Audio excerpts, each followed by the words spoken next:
मैं आज आपको बात ये कहना चाह रहा हूँ। आज से 52 साल पूर्व आचार्य ज्ञान सागर जी महाराज ने आचार्य विद्यासागर जी को आचार्य पद से विभूषित किया। तब उन्होंने ज्ञान सागर ने क्या कहा, ये वाणी मैंने सुनी पढ़ी है। आचार्य ज्ञान सागर ने कहा, यह मेरा शरीर दिनों दिन गिरता जा रहा है, अस्वस्थ होता जा रहा है, इसलिए मैं इस पद को त्याग करके पूर्ण रूप से आत्म कल्याण में लगना चाहता हूँ। इसलिए इस देखिए आचार्य विद्यासागर जी उस वक्त 27 साल की उम्र वाले थे। बताओ कितनी अल्प उम्र में।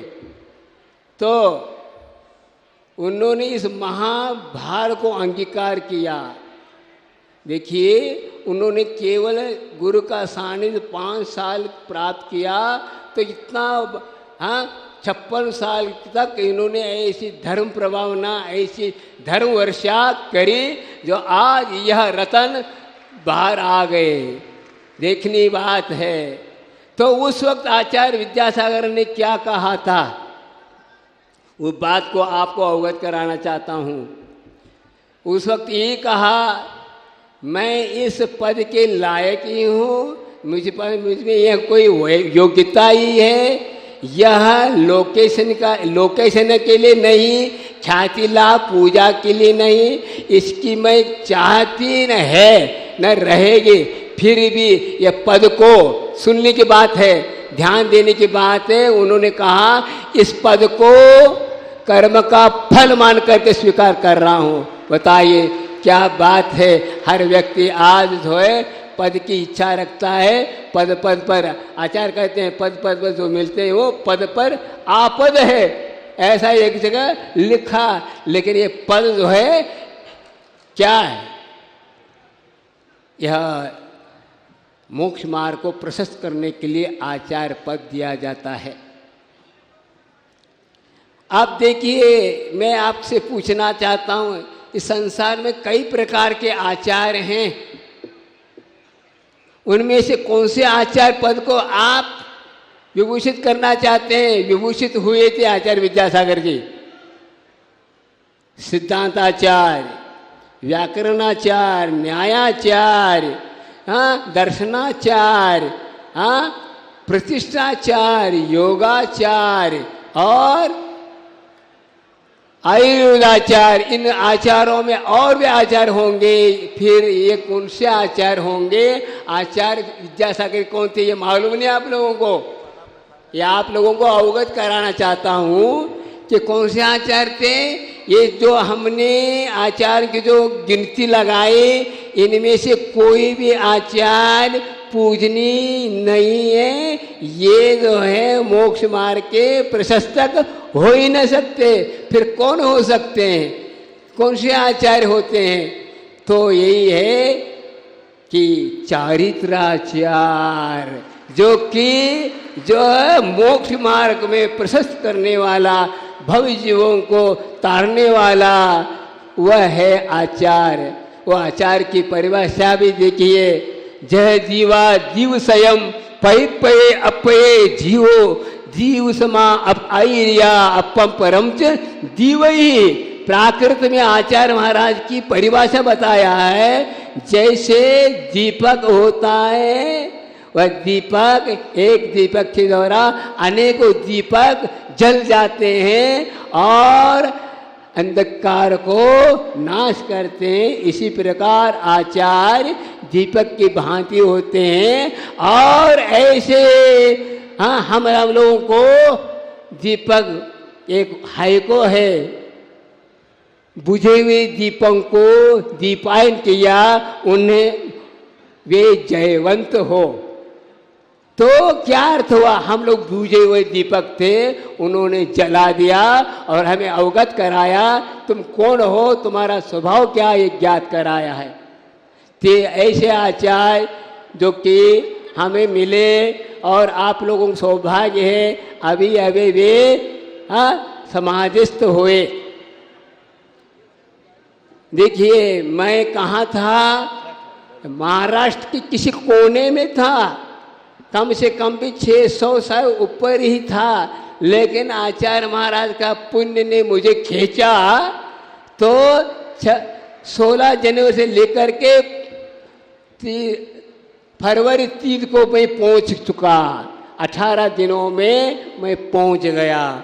और सौभाग्य था, उन्होंने जो जीवन भर जो मुनि पद अपना करके, आचार्य पद अपना करके साधना की, और उनने समाध रूपी कलश चढ़ाया। उस कलशारोहण में मुझे साथ रहने का सौभाग्य मिला। 15 दिन रहा और ऐसी मुझे शक्ति मिली, वह तो बखान नहीं कर सकते। अब तो मैं ऐसा शक्तिशाली बन गया, मुझे कोई चिंता नहीं, मुझे कोई किसी प्रकार का विकल्प नहीं। बस मैं आपके आशीर्वाद से जो आपने पद प्राप्त किया है समाधि को प्राप्त कर लेके रहूँगा, ये शक्ति मुझे प्राप्त हो गई। अब कोई मुझे कोई विकल्प नहीं। लेकिन मुझे क्या बताया, उस बात को मैं एक बार आपके सामने दोहराता हूँ, समझिए क्या कहा। कई लोगों को विकल्प है आदि आदि, ये भ्रम तोड़ देना चाहिए। यदि आपने आचार्य विद्यासागर जी की, यदि आप अनन्य भक्त हैं, भक्त हो, उनकी वंदना स्तुति करते हो, तो इस वाणी पर आपको भ्रम और अविश्वास नहीं होना चाहिए। तो क्या कहा बता रहा हूँ, जो कि यह विषय चंद्रगिरी में बल चुका था, लेकिन कुछ साधु नहीं थे और कुछ सज्जन नहीं थे, आर्यिका वर्ग नहीं था, और भी यहाँ के जो श्रावक हैं उनको भी अवगत कराना मेरा कर्तव्य है। ये बताया गया इसलिए मैं बोल रहा हूँ। तो 8 फरवरी को चतुर्दशी का बड़ा प्रतिक्रम किया आचार्य महाराज श्री जी के साथ, हम सभी मुनिराजों ने किया। फिर 9 फरवरी को दोपहर 2 बजे के करीब आचार्य श्री जी दीर्घशंका के लिए गए। मैंने उनका कमंडल लेकर रखा था। पीछे से पूज सागर जी और ऋषिम सागर जी और एलग धैर्य सागर जी भी आ गए। आचार्य श्री दीर्घशंका से वापस आए, तब निशिम सागर जी ने शुद्धि कराए और पूज सागर जी और धैर्य सागर जी ने आचार्य श्री के मुख आदि पैर पोंछे। आचार्य श्री कायसुर किया, उसके बाद मेरी ओर देखा तो मैं पास में गया। तब आचार्य श्री बोले, देखो कल हमने आप आचार्य पद का त्याग करके संकल्प किया है और बड़ा प्रतिक्रम किया है। संघ के दायित्व एवं जिम्मेदारियों से अब मैं मुक्त हूँ, मैं पूर्ण निवृत्त हूँ। मुझे किसी भी प्रकार का अब कोई भी विकल्प नहीं है। मेरी संकल्प पूर्व संलेखना चल रही है। आप लोग मेरी समाधि के बाद ये बातें उचित समय पर सभी के सामने अच्छे से रख देना और उचित समय पर निर्यापक गण एवं संपूर्ण संघ मिलकर मुनिराज समय सागर जी को आचार्य पद पर प्रतिष्ठित कर देना।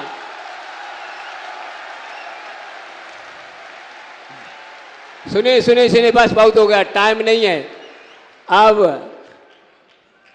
और आप सभी निर्यापक जन अपने संघ को विकसित विस्तार संघ का करना, पल्लवित करना, अर्थात दीक्षा शिक्षा और देकर संघ को विस्तारित करे, धर्म की प्रभावना करो, मेरा आशीर्वाद है। तो यह जो है इतने होने के बाद अब मैं सब जन समुदाय के सामने रखा है। अब इसमें किसी प्रकार का विकल्प होना नहीं चाहिए और इसी विधि के साथ हम लोग आचार्य जी के आशीर्वाद से मोक्ष मार्ग पद पर निश्चिंत होकर निर्विकल्प होकर अपने को कदम बढ़ाना चाहिए। यदि गड़बड़ी आती है तो मैं इसका जवाबदारी नहीं हूँ।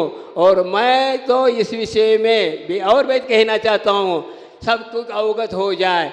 कुछ लोगों को अवगत है और कहना चाहता हूँ, मुझे बीना बारा में पंच कल्याण के दौरान में तब कल्याण के दिन में मुझे निर्यापक पद का उन्होंने दिया, लेकिन मैंने आचार्य श्री को सभा के बीच में बोला मुझे जरूरत नहीं है, इसमें आप एक ही निर्यापक पर्याप्त है।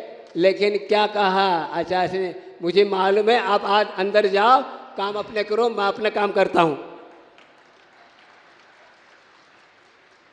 लेकिन मैं ये बात ये कहना चाहता हूं कि मैं क्षुल्लक अवस्था से इस संघ से जुड़ा हूं। मुझे 49 साल हो गए संघ में रहते हुए, और आचार्य महाराज के साथ जो उन्होंने कहा वह कार्य करना मेरा कर्तव्य समझकर किया, कर्ता बन करके कभी नहीं किया। कर्ता बनने वाला आचार्य के सामने रह नहीं सकता। आचार्य जी का जो यही धर्म होता है, कर्तव्य करना यह धर्म है, कर्तापना संसार है। तो कर्तृत्व बुद्धि को अपना हटा करके कर्तव्यपना अपनाना यह जिन धर्म का लक्षण है। हम जिस पथ पर चल रहे हैं कभी भी अपने आप को भूल न जाए। हम ये समझे कि हम कर्तव्य कर रहे कि नहीं कर रहे, हमारा लक्ष्य कहीं का कहीं जा तो नहीं रहा।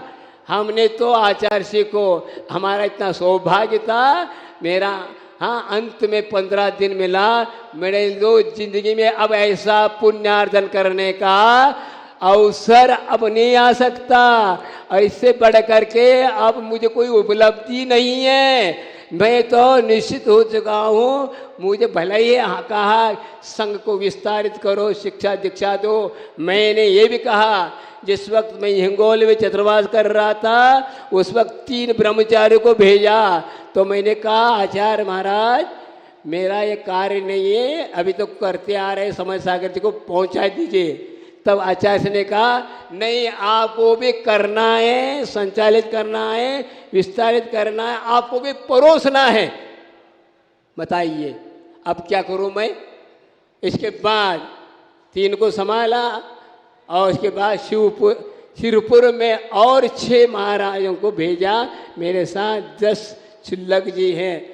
सब उनके कहे अनुसार मैंने जो उन्होंने कोर्स दिया है, जो कोर्स दिया वो पूर्ण कराया। इसके साथ ये और बनाना चाहता हूँ, भले ही हम लोग संचालन कर रहे हैं लेकिन उन्होंने एक बात सबको दिया है, 27 नियमावली। 27 नियमावली का जो पालन करता है वही 28 गुण को उनको प्राप्त कर सकता है। और इसको इसमें कमी रखेंगे इसका जवाबदारी मैं नहीं हूँ, आप लोग हैं। आचार्य महाराज बार बार कहते हैं यदि आपको वो विकल्प होता है तो गड़बड़ है। मैं तो आपके घर जा कर के हाथ पकड़ के लेके नहीं आया, आपको मैंने 10-10, 20-20 बार आपको आपकी भावनाओं को परखा है, फिर बाद में आपको क्या किया है, दीक्षित किया। दीक्षा लिए दी जानी जाती, पद दी जाती है, दीक्षा ली जाती है। देने की लेने की बात तो क्या है, दीक्षा है। पद लेने की इच्छा गलत है। बात यह है गणधर जैसे पद भी अपने आप प्राप्त होते हैं, प्राप्त किया नहीं जाता, दिया नहीं जाता। राजवार्तिक में आया है कि गणधर पद कैसा मिलता है, तो उन्होंने कहा उत्कृष्ट ज्ञानावरण कर्म का जब क्षोभम उत्पन्न होता है तब गणधर बना करते हैं, ऐसा गणधर नहीं बना करते। तीर्थंकर के लिए 16 कर भावना भाई जाती है। तो ज्ञानावरण कर्म का जब उत्कृष्ट उत्कृष्ट से उत्कृष्ट जब क्षोभम होता है तो गणधर बनते। श्रुत के लिए और गणधर में बहुत अंतर है, विषयांतर नहीं जा रहा हूँ। मैंने आपके सामने आचार्य के जो भावनाएं विचार आप लोगों के सामने रखा, निर्भीक होकर रख रहा हूं। किसी प्रकार की क्या इसमें खोट नहीं है। परसों कहा था ना, मोक्ष मार्ग जटिल तो है, कुटिल नहीं है, ऐसी बात है। तो आचार्य महाराज ने जो कहा उसको मैं अपने हृदयंगम किया है और मैं अपनी शक्ति के अनुसार मैं अपने संघ को विस्तार और शिक्षा दीक्षा दे करके मैं चलाऊंगा। इसमें कोई दोहरा नहीं, क्योंकि उस आचार्य महाराज का आशीर्वाद है। इसलिए इसमें कोई विकल्प करना नहीं चाहे, करते हूँ तो बात अलग है।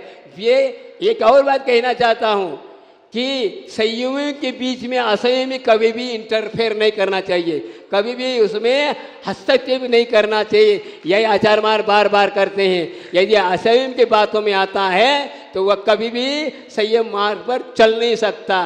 तो आप मैया मैं कहना चाहता हूँ, समय बहुत हो गया होगा, मेरा कहना यही था कि आचार्य महाराज का आशीर्वाद। अब आप लोगों के यह आज अष्टमी है, आज 2 महीने होने जा रहा है आचार्य महाराज को समाधिस्थ हो करके। आज या नूतन आचार्य बनने जा रहे हैं, बन रहे हैं। लेकिन वे भी देखिए, और विभाजन करता हूँ। देखिए आचार्य ने ये भी कहा था कि खुद उनका संचालन कर रहे हैं, आर्यका है, और छोटे छोटे महाराज उनका भी वे संचालन करें। और आप अपने अपने संघ को विस्तार के साथ, सविस्तर के साथ आप अपने कर्तव्य को अपनाएं, यही कहा है। और ऐसे ज़्यादा मैं बोलना नहीं चाहता हूँ, इस विषय को ज़्यादा दोहराना नहीं चाहता हूँ। आप दोहराते रहे कोई बात नहीं, अब निश्चिंत हो चुका, मैं अपने कर्तव्य में लगता हूँ। बोले आचार्य विद्यासागर जी महाराज की जय।